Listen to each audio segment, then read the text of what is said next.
ఇంకా వాని తైలములో చచ్చిన ఈగలు పడుట చేత అది చెడ్డవాసన కొట్టును. కొంచెము బలహీనత త్రాసులో ఉంచిన ఎడల జ్ఞానమును ఘనతను తెలగొట్టును.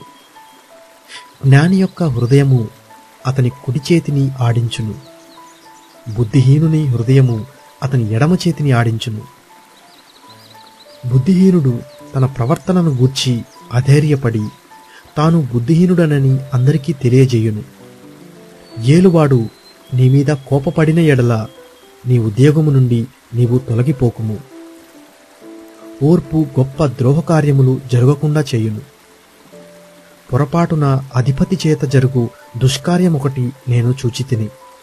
ఏమనగా బుద్ధిహీనులు గొప్ప ఉద్యోగములలో ఉంచబడుటయు, గనులు క్రింద కూర్చుండుటయు, పనివారు గుర్రముల మీద కూర్చుండుటయు, అధిపతులు సేవకుల వలె నేలను నడుచుటయు నాకగపడెను.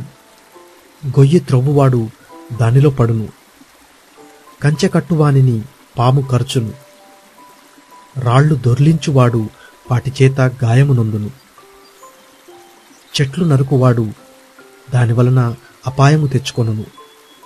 ఇనుప ఆయుధము మొద్దుగా ఉన్నప్పుడు దానిని పదును చెయ్యని ఎడల పనిలో ఎక్కువ బలము వినియోగింపవలెను. అయితే కార్యసిద్ధికి జ్ఞానమే ప్రధానము. మంత్రపు కట్టు లేక పాము కరిచిన ఎడల మంత్రగాని చేత ఏమీ కాదు. జ్ఞానుని నోటి మాటలు ఇంపుగా ఉన్నవి, అయితే బుద్ధిహీనుని నోరు వానినే మృంగివేయును. వాని నోటి మాటల ప్రారంభము బుద్ధిహీనత, వాని పలుకుల ముగింపు వెరితనము. కలుగబోవునది ఏదో మనుష్యులు ఎరుగకయుండినను బుద్ధిహీనులు విస్తారముగా మాట్లాడుదురు. నరుడు చనిపోయిన తరువాత ఏమి జరుగునో ఎవరు తెలియజేతురు? ఊరికి పోవు త్రోవ ఎరుగని వారై బుద్ధిహీనులు తమ ప్రయాస చేత ఆయాసపడుదురు. దేశమా, దాసుడు నీకు రాజయ్యుండుటకును దాసుడు నీకు రాజయ్యుండుటయు, ఉదయముననే భోజనమునకు కూర్చుండువారు నీకు అధిపతులయ్యుండుటయు నీకు అశుభము. దేశమా, నీ రాజు గొప్ప ఇంటివాడయ్యుండుటయు, నీ అధిపతులు మత్తులగుటకు కాక బలమునందుటకై అనుకూల సమయమున భోజనమునకు కూర్చుండువారై యుండుటకు నీకు శుభము.